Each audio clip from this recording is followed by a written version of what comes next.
Então, galerinha, vamos começar a falar com vocês hoje sobre o sistema nervoso central. Na realidade, eu estou aqui repetindo um pedacinho da aula que nós tivemos ao vivo e estou colocando aqui algumas informações a mais que a gente não conseguiu fazer no último dia que tivemos aula ao vivo. Então, a gente vai estar falando aí do sistema nervoso central, tá? O sistema nervoso central, a gente vai... Na verdade, o sistema nervoso como um todo primeiro. Nós vamos dividir ele na parte central e nós vamos dividir ele na parte chamada de periférica.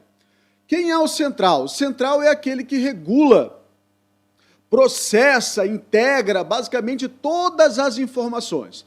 Tudo aquilo que tem de importante, tá? De importante mesmo, é feito pelo sistema nervoso central, que é formado, então, pelo encéfalo e pela medula espinal. Tá? A gente vai ver toda essa parte, como é que ela vai ser dividida. E nós vamos ter o sistema nervoso periférico. No sistema nervoso periférico, nós vamos ter o quê? Toda a parte de nervos, de gânglios, que eles vão estar fazendo o quê? A condução de informações. Tá? Então, eles vão conduzir a informação da periferia para a centralidade, tá? Para o seu órgão central aí, e do órgão central para a periferia. Então, a gente vai captar informações, vamos processar essas informações e vamos devolver as respostas. Tá? Então, toda essa parte de controle, quem vai fazer é o sistema nervoso periférico. Nesta aula específica, nós estaremos trabalhando o sistema nervoso central. Ok? Então, vamos dar uma olhada em alguns aspectos aí. A medula espinal, vou começar por baixo para depois ir para cima. A medula espinal, então, é a estrutura, né? Vamos ver assim, de conexão, tá?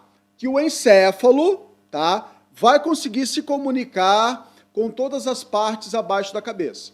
Tá? Então, é a nossa rede de conexão, tá? Do central para toda a parte periférica. Então, é a medula. Então, por isso que a gente vê assim, a questão de acidentes. Às vezes o cara sofreu um acidente, né, teve um rompimento ali, sofreu uma lesão grave na medula espinal, o resultado disso, ele acaba perdendo a comunicação com órgãos periféricos.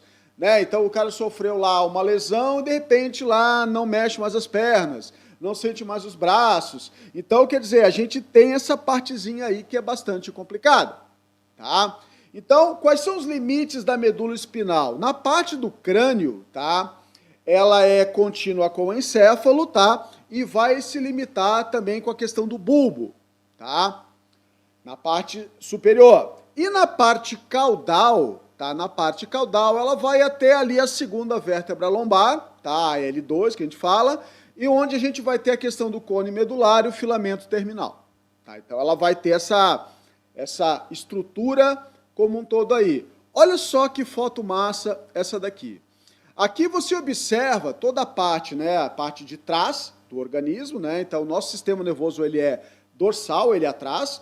E aqui você consegue observar nessa foto toda a parte do encéfalo, você observa ali toda a parte do cerebelo, você vê ali a questão do bulbo, nós vamos ver toda a parte ali da medula espinal.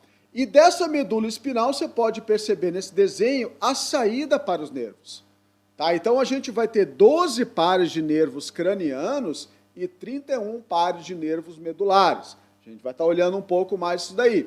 Mas é a comunicação que nós vamos ter com a periferia. É via nervos. Tá? Via nervos que partem aí tanto do encéfalo quanto da medula espinal. Olha só, o que eu quero que você perceba, tá, no funcionamento básico aí de uma medula espinal, tá? A informação, tá, eu quero que você observe nesse desenho, tá, onde você vê parte anterior ali, a flechinha para frente, ela está falando o quê? A parte da frente, anterior, tá? Ou ventral. E atrás nós temos a parte posterior ou dorsal. Então, na parte anterior, perceba ali, a gente vai ter um sulco mais aprofundado na medula espinal. Esse sulco aprofundado, tá, vai indicar para nós a parte da frente. Tá? Então, existe um afundamento ali na medula espinal. Então, sempre que você estiver olhando um desenho e você quer identificar qual é a parte da frente, procura esse sulco. Se você perceber no meio do desenho, existe uma estrutura acinzentada aí que nós vamos chamar de H medular. O que é esse H medular? O H medular é, a parte da medula formado principalmente aí pelo quê? Por corpos celulares e dendritos. Corpos celulares e dendritos. Toda a parte branca que você vai encontrar ao redor desse H medular vai ser a parte de axônio, tá?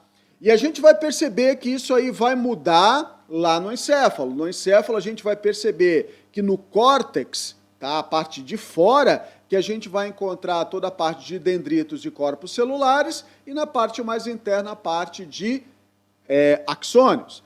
Aqui na medula dá uma invertida no negócio. Tá? Então, a parte, a substância cinzenta, que a gente fala, tá? Ela é interna e a substância branca é externa. No encéfalo é o contrário. No encéfalo a gente vai ter a substância cinzenta externa e a branca interna. Ok?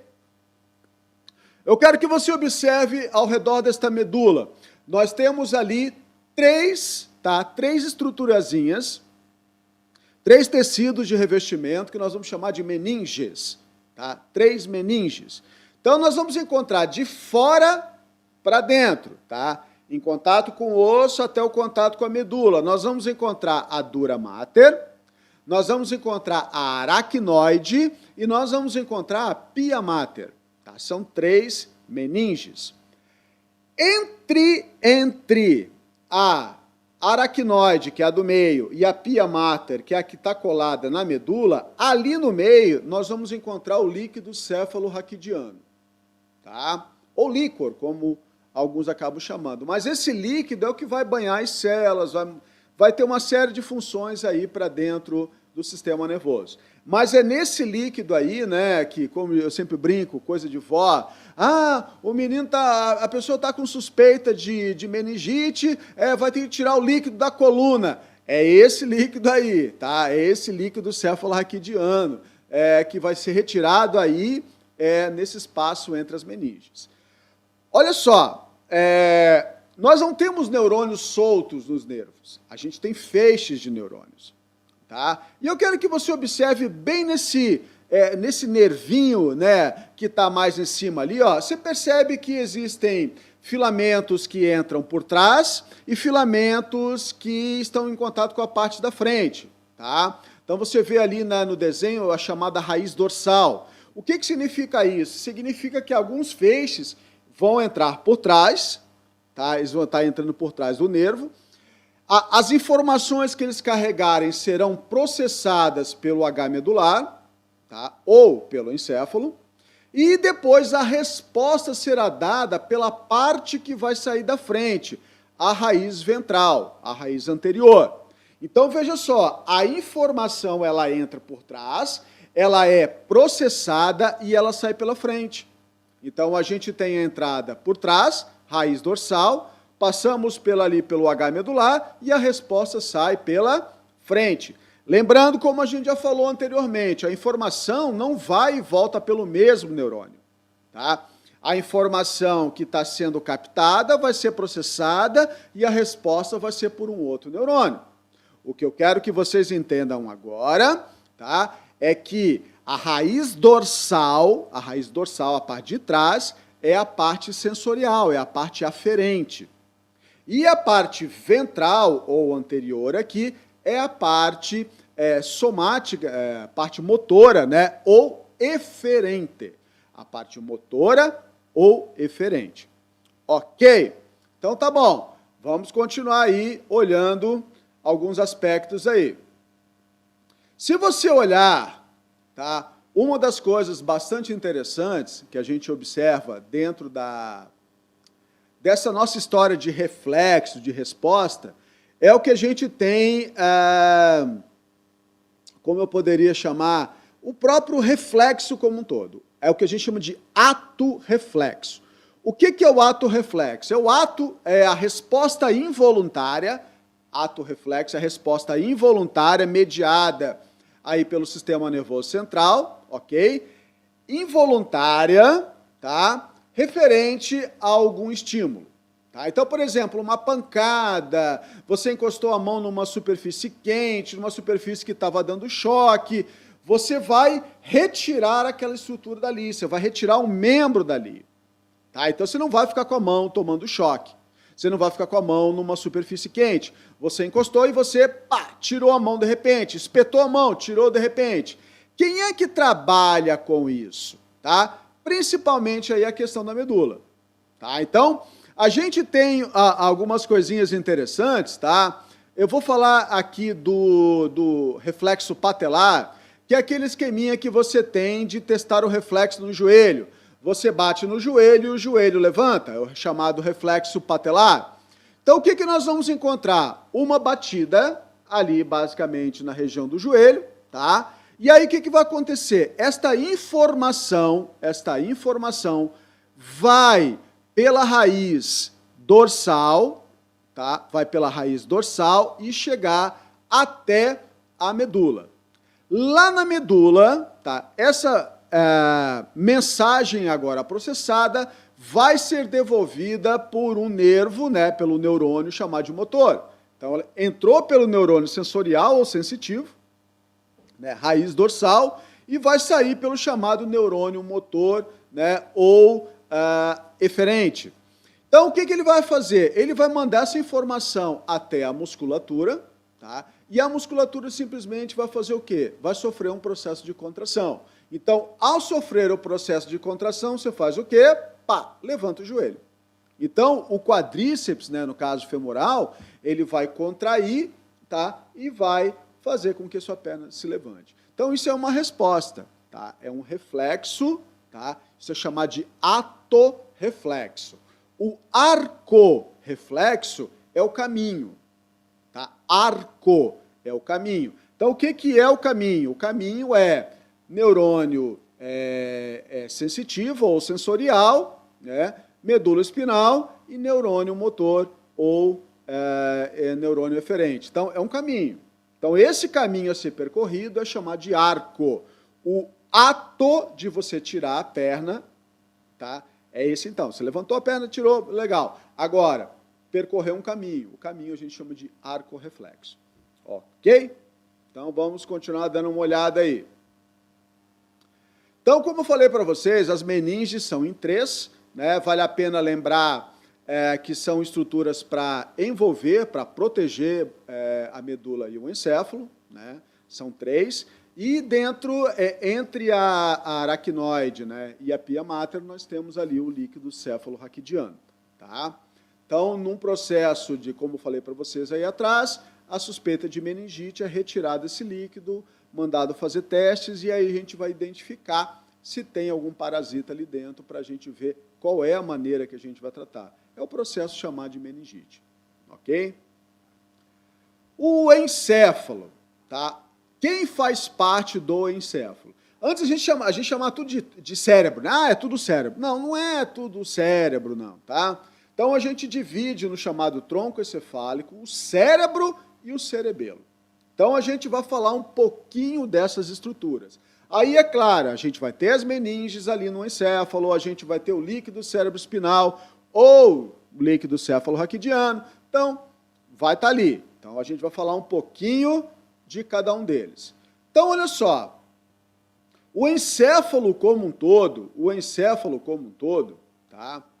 A gente vai dividir em partes, tá? Vamos dividir em partes, em regiões, tá? A gente vai ter regiões diferenciadas para respostas, para processamentos. Então, a gente vai ter tudo isso diferenciado. Então, nessa tela, você percebe ali, na questão do encéfalo, tá? A questão do que a gente chama dos ventrículos laterais, tá? Terceiro ventrículo, tem o quarto ventrículo. Então, a gente tem estruturas aí dentro do seu encéfalo, tá? Vamos ver depois funções. O tronco encefálico, tá? A gente vai ter 3 partes básicas, que a gente chama de mesencéfalo, ponte e bulbo, sendo que ali naquele mesencéfalo, a região vai estar a parte conectada atrás do cerebelo, tá? A gente vai ter o cerebelo, tá? Que a gente vai falar a função deles. Mas eu queria falar agora um pouquinho da parte do bulbo. Tá? O bulbo, ele tem um papel extremamente importante, tá, para o nosso organismo como um todo, porque é nele que está o que a gente chama do centro cardiovascular. Então, toda a parte de frequência, de força de batimentos cardíacos, controle de pressão, tudo de movimentos respiratórios está no bulbo. Tá? Então, quando a gente tem toda a parte, por que tem hora que eu respiro mais rápido, por que tem hora que eu respiro mais lento, isso está relacionado com a questão de pH sanguíneo, que está relacionado também com a questão de substâncias dissolvidas no seu sangue, tais como gases respiratórios ou substâncias de caráter ácido básico, que vão modificar o pH. Então, quando o pH sanguíneo for percebido que houve uma ligeira mudança nele, ou uma mudança mais radical, o bulbo vai fazer com que você acelere ou diminua os movimentos respiratórios para tentar compensar essas mudanças de pH aí e manter você vivo. Tá? Então, toda a parte de cardiovascular está aí relacionada com o bulbo. Tá? Então, tanto que a gente vê uma das coisas bastante interessantes é que num capacete, tá, a região da nuca tem que ser bem protegida, porque se você tiver uma pancada muito forte, essa parte onde você tem aí o centro cardiovascular e a parte do centro respiratório, tá, isso vai ser comprometido e o indivíduo pode vir a óbito. Tá? O cerebelo, o que o cerebelo faz? Tá? O cerebelo está relacionado com postura, com equilíbrio, com controle de força muscular.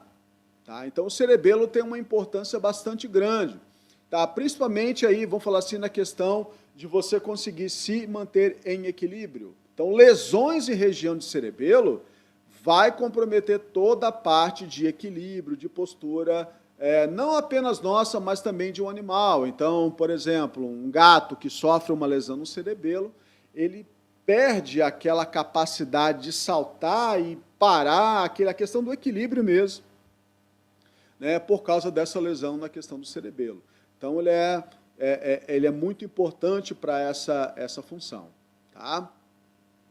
Então, nós vamos falar agora uma divisãozinha aí, do cérebro como um todo. Tá? A gente vai ter a região aí do chamado diencéfalo e telencéfalo. E nessa parte do diencéfalo, tá, a gente vai ter aí 3 áreas importantes. Tudo é importante, né, gente? Tudo é importante. Mas a gente vai ter as regiões do tálamo, do hipotálamo e do epitálamo. O que nós vamos encontrar de importante em cada uma dessas áreas aí? Bom, no tálamo, tá? O tálamo a gente vai encontrar aí relacionado com ele parte de sensibilidade, de ativação de córtex cerebral, porque tudo comunica, né?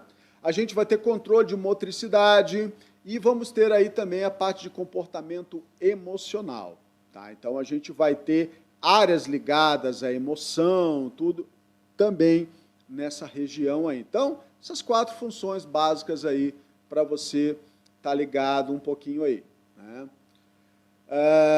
O hipotálamo, tá, abaixo do tálamo, já é uma região extremamente importante. Tá?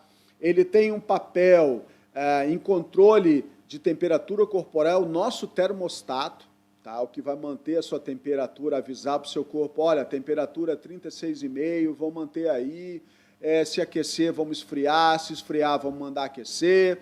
Tá? E, geralmente, essa região do hipotálamo ela acaba sendo atingida, às vezes, por toxinas de micro-organismos e, consequentemente, isso altera, desajusta esse termostato do hipotálamo, o que faz com que você tenha lá o processo de febre, você está lá com 39 graus e o teu organismo está achando que está legal aquilo ali, mas é porque está desajustado essa parte aí do termostato. Também existe toda uma parte de controle emocional, tá?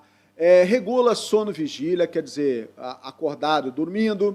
A gente vai ter uma regulação da ingestão de alimentos e água, é o centro de saciedade, tá? Que a gente vai ter, então, toda a parte de sede, de alimento, está relacionado aí com a questão do hipotálamo.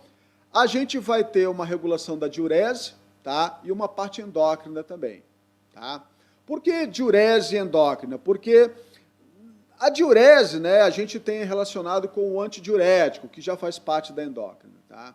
Então, a gente vai ter hormônios, tá, que a gente chama de neurohormônios, tá, que são hormônios liberados por neurônios, que são os neurônios localizados nessa região, e eles vão liberar pelo menos 2 hormônios conhecidos, que é o antidiurético e a ocitocina. Então, a gente vai estar dando uma olhada nesses 2 hormônios depois, na segunda parte desse nosso curso, que é a parte de sistema endócrino, que é o que a gente vai trabalhar. Tá? Então, a gente tem uma região de hipotálamo muito importante também aí. Tá? O epitálamo, tá? A parte de cima ali, então, do tálamo, a gente vai ter a chamada glândula ou corpo pineal. Tá? Você já deve ter ouvido falar no chamado ciclo sono-vigília. Tá? O ciclo sono-vigília. Quer dizer, ou você está dormindo ou você está acordado. Tá? Quem trabalha com essa regulação de sono-vigília faz parte dessa glândulazinha, uma substância que é liberada chamada de melatonina. Não é melanina. Melanina é a pigmentação que você tem na pele, é melatonina. Tá? Então, a melatonina é o hormônio do soninho. Tá?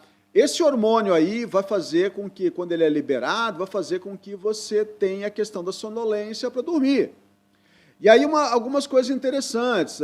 Esse hormônio ele tem liberação, né, por alguns estímulos, como, por exemplo, baixa luminosidade. Então, você abaixa a luz da sua casa, aquele esquema, sexta-noite, tô a fim de ver um filmezinho, abaixou a luz, é fatal. Vai dormir a noite inteira, vai perder o filme, não vai ver nada. Tá? Porque o organismo entende que baixa luminosidade, o seu cansaço, é hora de descansar, é hora de dormir. Tá? Então, a melatonina é um hormônio indutor do sono, vamos falar assim. Tanto que algumas pessoas hoje, ao invés de estarem tomando medicamentos para indução do sono, têm tomado aí cápsulas de melatonina para que substitua isso e tente ficar o mais natural possível o sono. Tá? Lembrando que dormir é importante para que você tenha toda uma liberação de hormônios, toda a parte de reestruturação celular, de crescimento, tudo isso acontece durante o seu sono, tá? Uma reestruturação celular como um todo. Então, isso é importante. Tá? A gente tem que estar dando umas dormidas de vez em quando. Então, o diencéfalo é formado por essas 3 partes, o tálamo, o hipotálamo e o tálamo. Na parte do telencéfalo, tá? A parte mesmo superior que você vai encontrar aí, nós vamos encontrar 2 hemisférios no seu cérebro. Tá? Você vai encontrar 2 hemisférios, o esquerdo e o direito. E para ver a comunicação entre o tico e o teco, eu preciso ali de uma estrutura central chamada de corpo caloso. Tá? Então, o corpo caloso vai ser o responsável por conectar os 2 lados e fazer com que a informação flua dos 2 lados. Lembrando que um dos 2 hemisférios trabalha mais do que o outro. Não é que o outro não trabalha, é que existe uma coordenação principal de um dos lados, que é o hemisfério esquerdo. Tá? Então, 95% das pessoas têm o hemisfério esquerdo dominante. Tá? E aí, o que vai acontecer? 5% está ali no hemisfério direito, ou existe uma boa equivalência aí no controle dos 2. Então, isso é esse controle que a gente vai encontrar no telencéfalo. Bom, nós vamos encontrar algumas regiões aí funcionais, tá? No seu cérebro como um todo agora, aqui na parte do telencéfalo. Então, a gente vai ter áreas sensoriais, a gente vai ter áreas motoras, a gente vai ter áreas de associação, tá? Então, a gente vai ter áreas que recebem e interpretam impulsos sensoriais, a gente vai ter áreas que devolvem, que controlam toda a parte muscular, a gente vai ter áreas que vão fazer essas integrações. Tá? Então, a gente vai descobrindo isso, gente, através de todo estudo de tomografias, de ressonâncias, e a gente vai dos eletroencefalogramas. Então, a gente vai, ao longo da pesquisa em cima do sistema nervoso central, de sistema nervoso como um todo, os caras vão falando, pensa nisso, sorri, coisa, e eles vão vendo lá aquelas colorações acendendo lá nos equipamentos, e eles começam a entender qual é a região que trabalha mais com isso ou mais com aquilo. Tá? Nessa tela, eu quero que você perceba aqui, ó, tá? Um panorama bem legal daquilo que acontece realmente no seu encéfalo. Tá?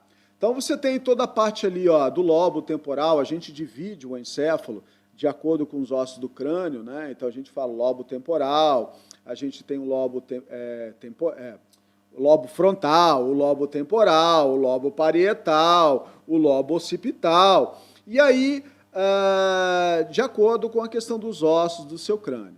Então, a parte da frente, o lobo frontal, está relacionado aí um pouco com a questão de pensamentos, de emoções, tá? A gente foi descobrindo que um pouco dessas emoções que a gente achava que era aqui, não era tão aqui, era mais na região ali do tálamo, como a gente viu.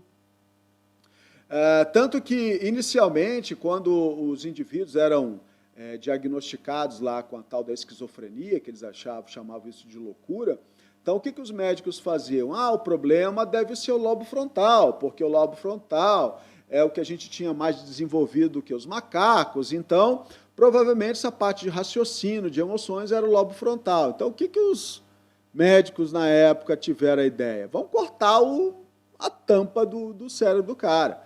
E aí vamos ver o que acontece. Então, ao longo dessa medicina, que às vezes ela teve essa fase dark aí, então o que ela fez? Cara, muita gente morreu, é claro. Tá? Teve gente que o cara de leão virou uma samambaia, porque cortou um monte de conexão ali no camarada, teve gente que ficou mais pirado ainda, teve gente que ficou mais violento ainda. Então, os caras começaram a perceber que talvez essa região de controle de pensamento não era ali. Então, os caras começaram a inventar outras maneiras para tentar trabalhar a esquizofrenia, né? Dar choque no cara, né? Apagava, voltava. Era literalmente, vamos tentar resetar o Windows aí, né? Então, a gente ligava, desligava o cara, vamos ver como é que ele voltava. Às vezes não voltava por causa do guascás que ele levou lá no choque, já fritava o cara lá. Então, até que vai vir medicamentos. Aí os medicamentos começaram a mudar todo, então, o panorama com relação às doenças, às desordens mentais. Ainda bem, né? Ainda bem. Então, você vai ver na região, tá, temporal, um pouco mais aqui em cima, na região, na realidade, parietal, o que você vai encontrar, né, pegando nessa região aqui? Toda a parte de motor, tá? A área motora, tá? A gente vai ter uma área primária, o que a gente chama de áreas secundárias, tá? Mas é o que controla toda a parte de movimento. Tanto que, às vezes, quando o cara sofre lá um acidente vascular, arrebentou um vasinho aqui, às vezes paralisa toda a parte de movimento, toda a parte estrutural no indivíduo ali como um todo. Ok? No lobo parietal, então um pouco mais aqui atrás, né, a gente tem aí toda a parte de controle, né? Então, no lobo parietal, a gente vai ter toda a parte de controle de sensações somáticas, de formas, de texturas. Então, a gente vai entender. Na parte occipital, a gente tem a questão da visão. Gente, é uma pena que a gente não tem tempo para discutir tanta coisa. Tá? A nossa disciplina ela é muito curtinha, mas quando vocês tiverem a oportunidade de entender muito mais do sistema nervoso, nossa, é legal demais. Você tem as áreas primárias e as áreas secundárias de interpretação, porque não basta você ver, estou vendo uma imagem, mas eu tenho que saber processar aquela imagem. Então, a gente tem áreas primárias, áreas secundárias. A gente tem a área de interpretação, que está bem no lobo parietal, aqui no lobo temporal, desculpa, estou confundindo os nomes aí, no lobo temporal, que a gente chamava antes de área de Wernicke, que eles falavam que era a área da inteligência, né? Na verdade, inteligência que a gente diz é que era uma integração de todas as informações, tá? Então, tanto que pancadas na região temporal, nossa, pode comprometer o organismo como um todo, tá? A gente tem ainda no lobo temporal toda a parte de audição, né? Então, a gente tem a parte de audição. A gente tem, na parte frontal, um pouco mais na frente, a área de Broca, né? Ou Broca, como é falado, que vai trabalhar com a parte motora da fala. Então, toda essa parte de coordenação de falar, Tudo está relacionado com isso aqui. Por isso que, dependendo da região que o indivíduo acabou sofrendo a lesão, a gente vai saber o resultado da encrenca que aconteceu. Tá? Então, a gente vai saber o resultado da encrenca. Então, nessas próximas telas aí, você vai olhar, ó, o lobo frontal novamente repetindo, a parte de motricidade. Então, está aí nessa corzinha mais roxa aí, então toda a parte de expressão da linguagem, né, do pensamento, toda ali mexendo com isso. No lobo parietal, como eu falei aqui mais atrás, na tampa da chaleira aqui, então a gente vai ter a interpretação, a integração de sensações somáticas, como forma, textura. No lobo occipital, bem aqui atrás, então na nuca, a gente tem a questão da visão. Tá? Então a gente tem toda a parte, como eu falei para vocês, de você olhar e você interpretar o que você está olhando, reconhecer aquilo que está sendo visto. No lobo temporal, a gente vai ter toda a parte de comportamento, vai ter a parte auditiva, né? A gente vai ter toda a parte de interpretação, como eu falei, a chamada área de Wernicke, né? Então, essa parte sensorial aí. E é claro, né, gente, como é que isso tudo funciona? Cara, como é que isso funciona? Se você descobrir realmente como tudo funciona, como tudo integra, você ganha o Nobel de Medicina. Você pode ter certeza. Tá? Então, a gente tem as noções de como está tudo trabalhando, de como funciona, mas muita coisa ainda é desconhecida do nosso sistema nervoso central. A gente sabe que quando buga um negócio, pifa inteiro. Então, a gente está sempre tentando descobrir alguma maneira de levar mais para frente essa bugada que uma hora ele pode dar. Então, a gente vai estar sempre interpretando dessa maneira. Ok? No sistema nervoso, né, autônomo e somático, tá, que a gente vai estar mostrando agora aqui, uma das coisas interessantes que a gente sempre tem que estar analisando, tá, é que o somático é esse que você tem controle. Tá, o sistema nervoso somático você tem controle. Então, é a parte da musculatura, mexe com a musculatura esquelética, você tem o controle, né, voluntário, ele vai ter sempre a via nervosa, ela sempre se estende do sistema nervoso central até a fibra muscular. O neurotransmissor que mexe com ele é a acetilcolina. Tá? A gente vai ter a acetilcolina que vai ser liberado lá na fenda sináptica, de ação excitatória. Então, quer dizer, a parte somática, musculatura. Já a parte autônoma vai mexer com tudo aquilo que você não controla. Musculatura cardíaca, musculatura lisa, toda a parte de glândulas, lembra? Estômago, intestino, tudo isso é musculatura lisa. Você não controla isso. Então, a gente tem toda essa parte de glândulas. Então, esse controle aí é involuntário. Então, você não tem controle sobre ele. Então, a gente vai ter toda a parte de conexões nervosas, vai partir do sistema nervoso central, vai fazer uma sinapse, tá? Com alguma estrutura, um outro nervo, tá? Que a gente vai ver, a gente fala de fibras pré-sinápticas, pré-ganglionares e pós-ganglionares, né? Gânglios são grupos de células nervosas localizadas fora do sistema nervoso central. Então, a gente tem fibras pré-ganglionares e fibras pós-ganglionares. Então, a gente vai ter um intermediário. Então, um sai do sistema nervoso central, chega até o gânglio, que é o que a gente chama de pré-ganglionar, e a gente vai ter a pós-ganglionar, que vai sair, né, do gânglio, indo em direção ao órgão efetor que a gente vai trabalhar. O neurotransmissor, acetilcolina, noradrenalina, adrenalina, no caso, vai depender daquilo que a gente está trabalhando em si. Então, pode ser uma ação excitatória ou pode ser uma ação inibitória. Vai depender da fibra que a gente está trabalhando. Quero que você preste atenção nessa tela para você lembrar do que a adrenalina, noradrenalina, elas acabam, uma mais ação central, outra mais periférica, mas elas acabam trabalhando em conjunto, tá? Para que você veja aí a ação do sistema nervoso simpático. Tá? Então, eu quero que você perceba, lembre sempre desse camaradinho aí fugindo do ursão aí, ou fugindo, às vezes, do Rottweiler lá da casa do seu amigo, que se soltou e já te deu um corridão. Ok? Então, você vê aí, só para lembrar, então, da imagem, hein? Fica ligado.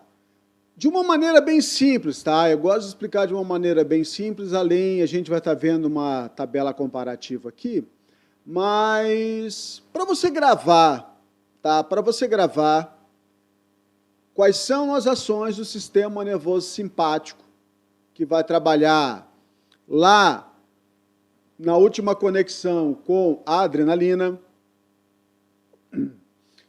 Para você gravar, pensa sempre no susto, tá? O que acontece com você durante um susto? É a ação da adrenalina, tá? Então, fazendo uma comparação entre os dois sistemas, então, o que acontece no sistema nervoso simpático? Tudo vai acontecer para que você possa fugir, para que você possa estar preparado para uma fuga. Então, tudo que vai acontecer é acelerar muita coisa, tá? Acelerar muita coisa. Frequência respiratória, a frequência cardíaca, vai acelerar muita coisa, tá?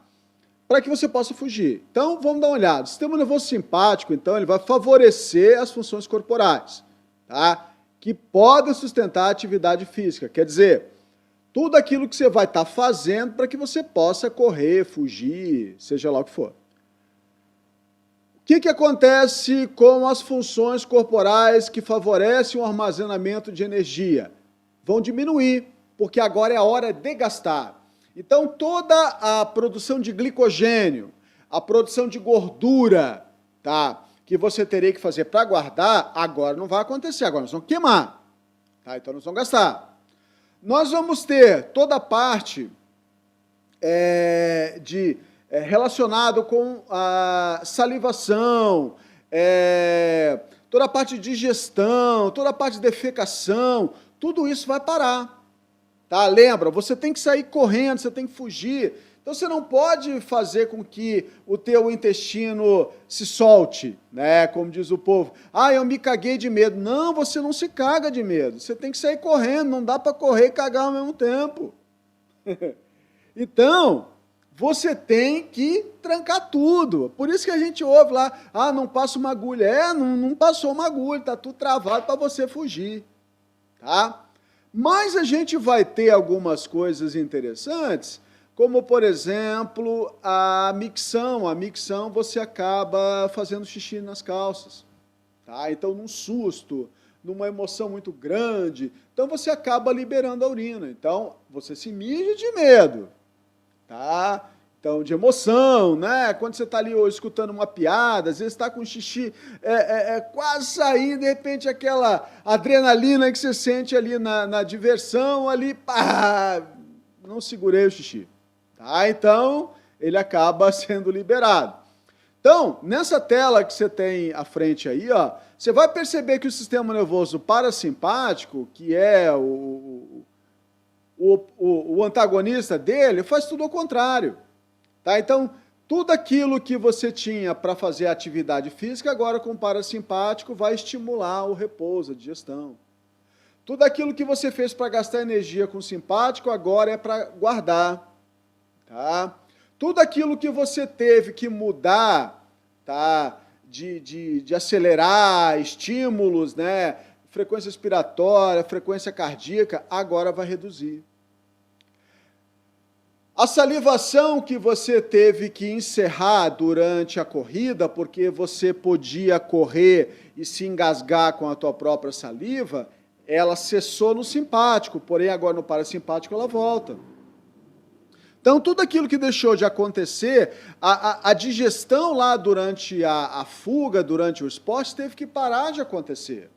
Tá? Você para, porque você precisa do sangue na musculatura, e o sangue, durante a digestão, ele está concentrado no sistema digestório. Então, agora saiu do digestório e foi para a musculatura. Então, mudou toda a posição. Tá? Então, agora, com o sistema nervoso parasimpático, tudo vai mudar, tudo vai voltar ao que era antes. Então, a questão das lágrimas, né? Você quase não chorava, agora você chora com o parasimpático. O pâncreas, né?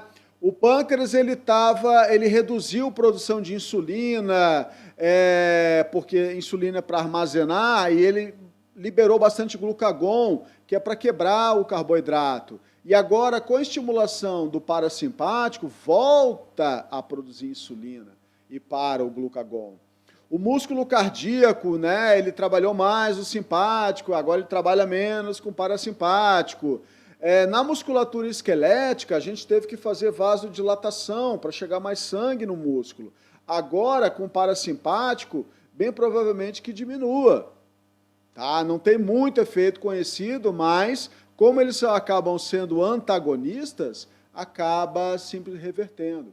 Então, eu preciso que você entenda, tá? Eu preciso que você entenda que os dois são, na maior parte das respostas, antagônicos. Simpático lembra de susto, simpático, susto, susto, adrenalina. Então, tudo aquilo que se lembrar do susto é o sistema nervoso simpático. O parasimpático é o inverso. Agora, onde a gente vai encontrar, por exemplo, uma integração dos dois é na parte sexual, tá? A gente vai ver bem isso na parte masculina. Na parte simpática, existe o processo de ejaculação, a estimulação da ejaculação. Tá? No sistema parasimpático, a gente já tem a questão da ereção. Tá? Então, o pênis vai ficar ereto porque chega mais sangue. Se fosse com o sistema simpático, o simpático ele promove a vasoconstrição. Tá? A vasoconstrição em vasos mais internos, tá? Vasos internos para quê? Para aumentar a pressão sanguínea. Agora, na musculatura esquelética, você dilatou o vaso, tudo bem, para chegar mais lá. Mas na musculatura lisa, tudo foi vasoconstrição, tá? Adrenalina. E aí, o que aconteceu? Se tiver menos fluxo de sangue para o pênis, ele não vai ficar ereto. Então, você precisa do sistema parasimpático para isso. O sistema simpático, portanto, então, na parte sexual aí, masculina, trabalha com a ejaculação e o parasimpático trabalha com a ereção. Ok? Então, basicamente, aí a diferenciaçãozinha entre os dois. Mas lembra sempre do susto, tá? Você lembrando do susto, você vai saber o que o simpático trabalha e o que o parasimpático, né, o inverso dele, vai estar fazendo. Beleza? Sistema nervoso central, sistema nervoso, essa parte sensorial, autônomo aqui, é isso que eu tinha a falar para vocês. Vou estar mandando para vocês os exercícios, tá? Para vocês estarem fazendo isso aqui, para exercitarem isso aqui. E aí, na próxima a aula, a gente conversa um pouco mais aí. Beleza? Abraço, até a próxima.